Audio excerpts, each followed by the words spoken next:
I think platforms can run from politics, but they can't hide.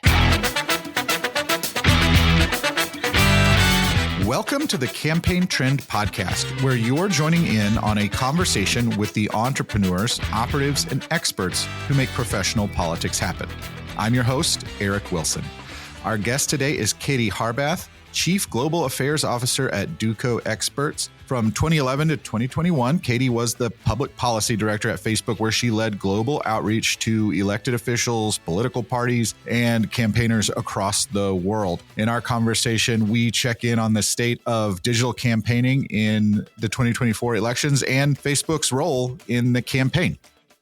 Katie, I included this excerpt from your recent Anchor Change newsletter, which is a must-read for anyone listening. I'm a proud subscriber. So you wrote, quote, "I do not understand what the Republicans are doing. Recent numbers show that the Democrats are vastly outspending Republicans online. Republicans are spending more on television. If you look at where people spend more of their time, it is not on traditional broadcast. This is especially true if you look at where some of those few persuadables are." End quote. So why do you think Republicans are resistant to a follow the voters strategy? Well, first, thanks for having me. I always love talking about this and going back to my roots of working and doing digital campaigning, even though it's been a while since I've worked. I think you worked in e-campaigning. It was e-campaigning. Enough. It was 2003. I always like to remind people that I started in this before Facebook existed, Twitter existed, YouTube existed. Like, people forget that time period was around all this. And I think, there's actually, talking about that, going back in that history, I see ebbs and flows with both parties in terms of how they think about digital. And you see it, what I find happens is, in 2004, it was actually Republicans that were seen as innovative, right? With micro-targeting. It wasn't online yet, but you were kind of using consumer data, marrying it with the voter file, using that to figure out where to advertise online. Then famously, 2008, 2012, the Democrats kind of caught up. You had the Obama campaign, all of this praise and everything put on them about how they were really using data and digital. And the Obama campaign kind of broke one of the molds that you see, which is what tends to happen is once a campaign or party wins, particularly the presidency, they're very scared to break the mold because they're like, well, we did it last time to win. Why do we need to change anything, right? And as you and I both know, digital strategies and how people get their information changes vastly every 4 years, even every 2 years from a presidential to a midterms. And then what you saw is Trump of 2016 was the underdog. Nobody thought that he was necessarily going to be a contender. And what you tend to see with underdogs is they're much more willing to take risks. They're willing to try different things, particularly online. And the 2016 Trump campaign was very all in on digital. They had, they were very much trying different experiments with different vendors around how to think about advertising, what were the best things to do. He was the first one to use Facebook Live, frankly, in August of 2015. He live streamed himself getting off the helicopter in Cleveland and all that. And then, and you saw Hillary Clinton in 16. That team was like, for us at Facebook, they were like, "Don't call us, we'll call you," right? Like, we know what we're doing. Narrator, not sure they did. Around all of it. And now you're seeing of Trump, 2020 was just, everybody was online. You were having to do it. But I think part of the reason, I was thinking about this ahead of this podcast, why Republicans now, why is 24 Trump so not online, but kind of online from an organic standpoint? I think it's a couple of reasons. One, I think that the people on his campaign are very different. They're very old school folks. La Savita, Susie Wiles, folks like that aren't exactly, it's not like they're a digital first type of. You had Brad Parscale, who was a digital marketer. And Gary Covey and right. Yeah, exactly. So the campaign managers and who are at top really matter a lot. I think another part of this too is, like, frankly, I think the campaign got complacent when they were running against Biden. Because if you look at the numbers online, even, Biden, they were still spending more than Trump. And I think part of that is like small dollar fundraising has dropped a lot, which I know you've kind of covered on this podcast with other folks.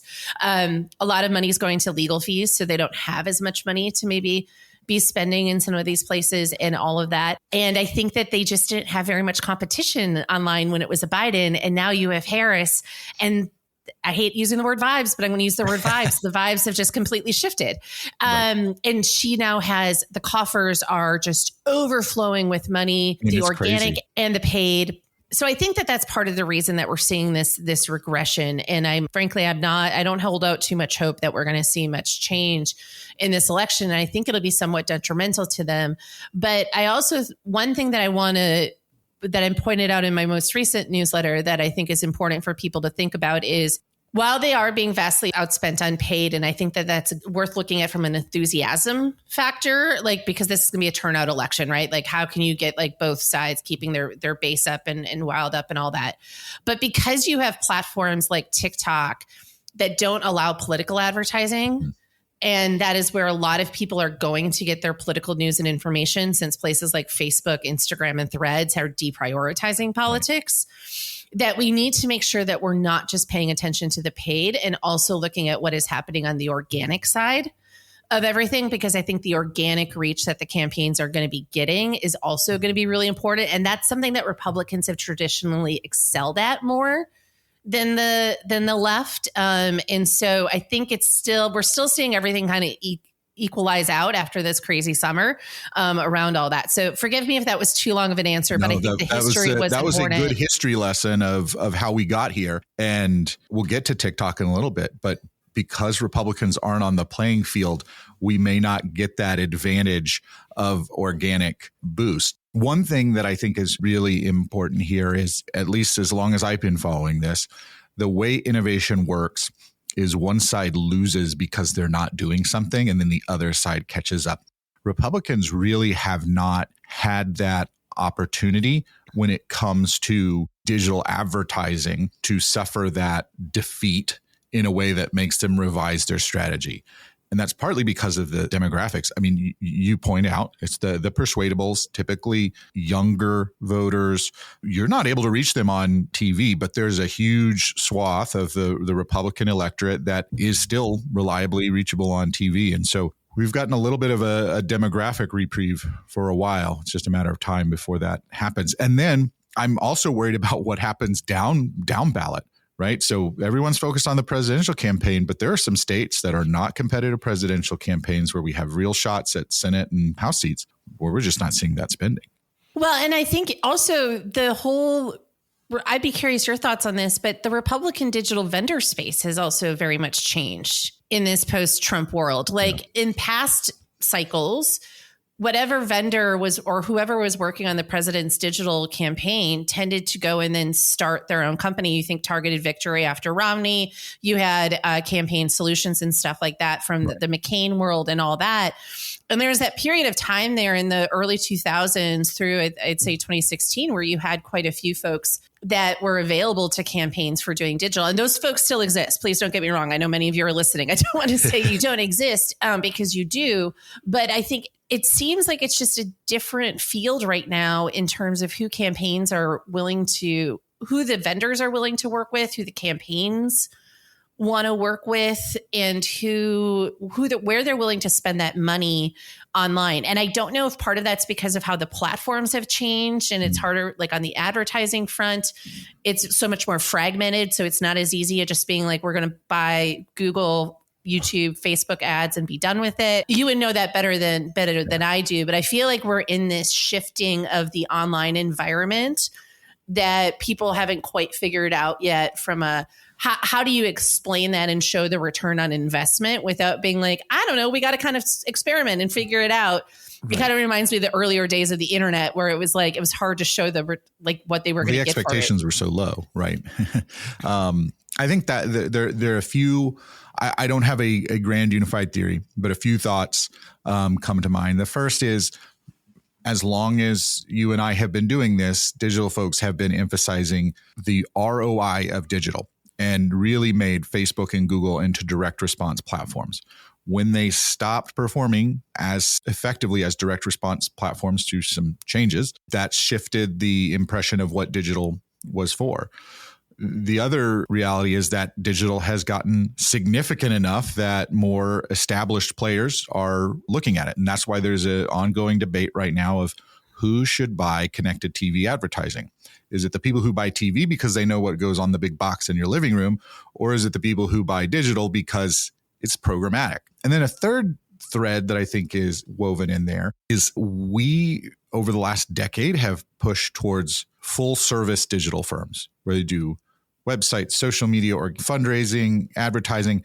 And that's just not where marketing is going, where everyone can be good at all of those things. We've got to push through to that next layer of digital as part of everything we do. And you happen to be a fundraiser, you happen to be an advertiser. So a few theories, we'll see how that plays out. So this is my podcast. Let me go back to asking you. I know. I'm sorry. Here. I'm asking you the questions. So let's talk about the other side. What are the Democrats doing when it comes to their digital strategy that maybe you're scratching your head about and you similarly don't understand? I don't know if I necessarily have sort of a head scratcher moment with the Dems at the moment. I think that they're investing a lot in a lot of different things. They've had a bit more of the infrastructure and building this out for 4 years of kind of thinking about everything from influencer engagement, right, to counter messaging, rethinking how they think about fighting various narratives and stuff that are online. But frankly, at the moment, they just got the luck of the draw of this excitement change from Biden to Harris and Tim Walz. And the fact that rather than having to create an internet wave, they were able to ride an internet wave, which is something that I think is something you can't manufacture. And I think they've done a pretty good job at the moment of riding that. But the question is going to be, again, I don't think this is about persuading anybody. This is about getting people, making sure they don't get complacent and actually get out to vote at the end of the day. And so I think the only question, I would have questions if they didn't have as much money coming in as if they were spending their money wisely, but they've got plenty right now to play with. I think one thing, though, to what you were saying about down ballot, I think down ballot is worth keeping an eye on because, almost traditionally, although we're seeing that opposite here again, is I oftentimes saw Republican down ballot races doing quite well on digital, and sometimes the Democrats not doing as much. That has started to shift some. But I wonder if some of them start to get more creative as well about how do they break through the noise, especially if they are in a state that has, that is a close presidential race. Like I think about like my home state of Wisconsin, like right. What would Tammy Baldwin and stuff do when you've also got a lot of presidential advertising? When I was home here over Labor Day, it was every other ad was a presidential ad, but I think I maybe only saw like one Tammy Baldwin one or stuff like that. So sorry, I don't have a great answer on that one, but I'm not necessarily doing much head scratching on their side right now. Yeah. Well, I mean, I think the big question mark is, do the vibes change into votes? Does that result in votes? Because it's all well and good to share the latest TikTok sound from the debate. Are people going to go vote? And I think that's the question mark. You were at Facebook, now Meta, when the political ad library was introduced, where we can see in detail what the other side is doing, who they're targeting, what they're spending. Are you surprised that it hasn't made digital spending more competitive in the way that TV buying is, where, the other side comes up with 1,000 points. We've got to go on the board with another 1,000 points and maybe even 500 more to match them.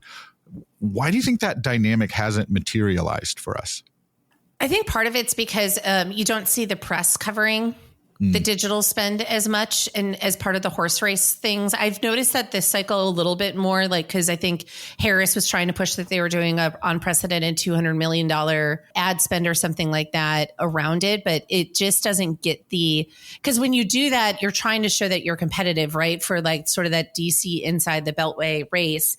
I think too that the measurement on digital, while it's more than what you necessarily see on TV and all of that, I think it's also hard for particularly, again, still some of the old school campaigners of getting their heads wrapped around of like, hey, are these digital campaigns actually getting us the ROI, the in front of the eyeballs that we thought it would be in terms of spending that money? I will say too, the other thing too is there's so many ad creatives on those ad libraries that actually being able to glean insights. This is my whole big rant about transparency in general, is that it's not enough to have the data. You have to be able to analyze it. Right. And yes, we have charts from great sites that chart out how much people are spending on each one, but we don't necessarily know, like, are they attack ads? Are they positive ads? Like, what are they actually, how many people are they actually reaching? Like, how many people are they actually getting to with that? All you know is that they spent, X millions of dollars, and that doesn't give me a whole lot. in terms of, because as you know, if you're in a competitive state like Wisconsin, you're going to be paying a heck of a lot more per click or, whatever it might be, than if you're advertising in another state and what that looks like. And so I think there's a long way that we still have to go around making some of that online advertising transparent and digestible. And the other thing too is you mentioned about connected TV. So much of advertising has also moved to those streaming platforms that don't have ad transparency. So we don't even know what's happening on those. Yeah. And I think you've given me an idea about the identifiable victim theory where, you give people a big statistic and it's not as concerning as here's one scary TV ad that's really going to hurt us. And then the transparency in some places is nice, but as you're correctly pointed out, it's inconsistent.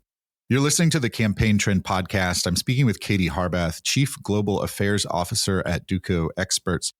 Now, Katie, you were at Facebook for about a decade, helping with their political outreach. What do you make of the platform's current posture towards campaigns? You mentioned the kind of elephant in the room, which is that they're deprioritizing political. We have certainly noticed that with the changes in targeting, some of the Facebook ads have been not as effective as they once were. So give them a grade. How do you think they're doing? It's going to be a complicated report card because I don't think I can do just like one overarching. Listen, I think platforms can run from politics, but they can't hide. Right. I think people want to talk about politics. I understand why Meta started to pull back from it after 2020 because they were just like, we gain nothing from being in the middle of this argument. I think people were burnt out from politics and, news and stuff coming out of COVID and all of that. And so I do believe it's true that when Meta says people told us they wanted to see less of it in feed, that was true. And you actually see for Morning Consult, when Facebook started showing less news and stuff, their approval numbers went up. So I can see, again, from a business perspective, why. However, I think what they didn't bargain for is, again, this vibe shift that happened where now, again, it's cool to be online because the Democrats now have a candidate around that. And I think people want to be talking about that. And I'm going to be interested to see if this actually hurts Meta in the long run, because influencers aren't going to want to do that on Instagram or other places. And they're going to want to do it on TikTok. Now they got the Taylor Swift endorsement of Harris. So maybe, it's all moot and that around was on Instagram. It. So good. That was on Instagram. Meta. Yep. Listen, as somebody who spent a decade building that up at that company, I'm disappointed. I'm disappointed in the pullback. I think there's responsible ways to do this. I think that it's still a place that campaigns need to go to reach voters, and they want to be there. And doing nothing is also a political act. And one thing I always appreciated when I was there was that we were willing to be in that fight. We were willing to do a lot of this stuff. We were willing to not back down. And we were willing to work with campaigns and recognize that we've lost the plot a little bit in trying to mitigate all the bad that we saw coming out of 2016 and stuff, to forget the fact that there's a lot of good that these platforms bring, particularly to down ballot races. Before, if you wanted to buy New Hampshire ads, you had to buy Boston TV market, right? Right. Now you can do that type of targeting. You have issues and candidates that would never see the light of day by earned media or mainstream media being able to build their campaigns in doing this. They can get in front of voters without having to buy expensive advertising. And I worry about what pulling back from the conversation does to our long-term civic engagement as a community and stuff like that. And, Mark was recently out there being like, now he's like on his no apologies tour and saying that he apologized too much. And I think there's some truth to that. All of our ills are not, I'm like, we could get rid of Facebook tomorrow and it doesn't change where we are at. Right. It's a symptom, not a cause. Yeah, exactly. But rather than trying to stick our heads in the sand or just trying to be like, please, dear God, don't pull me into politics, type of thing. I think that instead we need to model what this can look like to a lot of other people. And I have a feeling that the Facebook pendulum will swing back the other way as we go into 2028, because that's what the company tends to do. It's fascinating to watch newer platforms like TikTok, like Substack, others, Discords or Twitches that don't have the scars of 2016 and how they're trying to approach this while trying to learn some of the lessons that we had. So I don't think this is said and done by any stretch of the imagination of what politics on these platforms will look like. And it's just going to continue to be a headache for campaign operatives like yourself and others who have to constantly be adjusting their strategies around what works and what doesn't. Exactly. It's always going to be a cat and mouse game. But I think it's really encouraging to hear you say this, because it has felt like Facebook has pulled away from the public square. And Columbia Journalism Review just had something today about how local media is suffering, again, for a lot of different reasons. But where do we go? And so the public square is now in private hands at places like Meta. And I think the unintended consequence, and I've tried to always make this point, is that when you pull back from politics, it is the center that suffers, because the ideologues, the fringes, they are always going to find their place. You know, the John Birch Society can always get a meeting room. And if you push mainstream conversation out of your platform, you're just handing it over to the loudest voices. And you know, you follow the global elections. This is happening around the world, not just in the United States. Yeah. And I think there's a real opportunity. You know, I was a journalism major at the University of Wisconsin-Madison, and I actually tell students right now, I think there's if I were back at Madison, what I would be doing probably is maybe trying to go back home to Green Bay or something and starting a newsletter, start doing local video. There was so many tools. You don't need as many people now to be able to do some of this. And you could have some really impactful work that could happen at the local level, empowered by these tools. And you do see some companies like Microsoft and OpenAI and others trying to kind of build on that. Now, there's a trust factor that we have to put into that too. But, you know, yeah, I hope that we can see some of these bigger platforms when we get past this electoral period, maybe taking a step back and rethinking about what their role should be, and trying to think about how we're building out this new information environment that we're all continuing to live in. All right. So as you mentioned, we're going to have to keep chasing Facebook. We can't quit them no matter how hard we want. 62% of voters log into Facebook every single day. Every time I say that, I point out that is more than watch their local TV news on a daily basis. That said, are you surprised that we're more focused on TikTok than Facebook this election cycle? I'm still surprised we're not focused on YouTube at all. In all honesty. Listen, I think that there is still Facebook attention, but I think it makes sense that, especially given the Pew numbers of just how, nearly 50% of people under the age of 30, I think it was, are getting their political news and information from TikTok. They're going there to search for it. There's been a couple of great studies I'm going to be linking to in my newsletter on Sunday of looking at TikTok. And so I think it's natural and it makes sense because of where the content is. But I do think the biggest thing we need to remember is that none of these platforms exist in silos. I am so tired of getting asked questions of is Elon Musk going to throw the election on X? Yeah. X has never been where the voters are. X has always been about influencing journalists. About 15% of voters. Yeah. Yeah. Please, that hasn't changed. Right. And a lot of people are on, Facebook too, and YouTube, and they're also watching cable news, and they're also listening to podcasts. They're reading newsletters.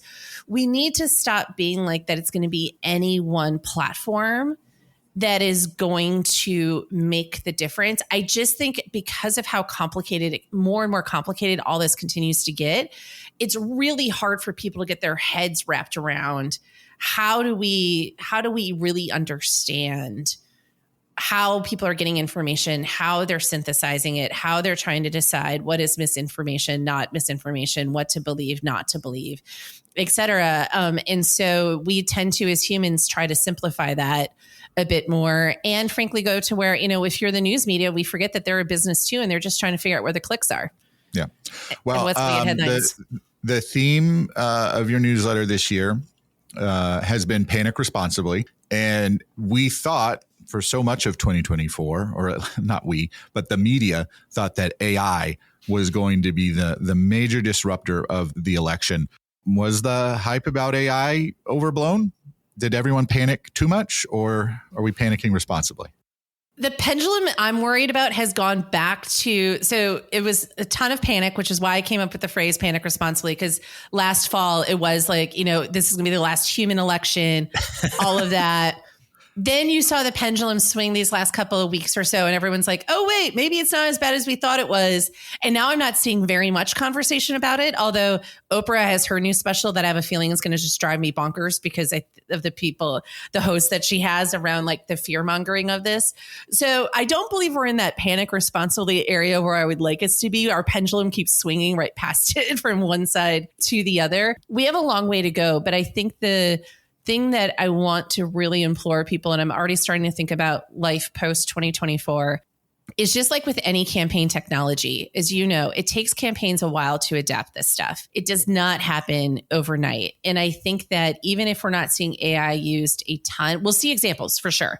But I think we will see it used more in the midterms and in 2028 in terms of campaigns using it, in terms of content and everything else like that, than we are going to see it in this election. Well, my thanks to Katie Harbath for a great conversation. Make sure you go subscribe to her newsletter, Anchor Change. It's on Substack. We'll link to it in the show notes. If this episode made you a little bit smarter or gave you something to think about, maybe you're even ready to panic responsibly, all we ask is that you share it with a friend or a colleague. Makes you look smarter. More people hear about the show. For just $10 a month, Campaign Trend Insiders get bonuses like exclusive content. You can learn more at campaigntrend.com/join. With that, I'll say thanks for listening. We'll see you next time. The Campaign Trend podcast is produced by Advocacy Content Kitchen, a media production studio.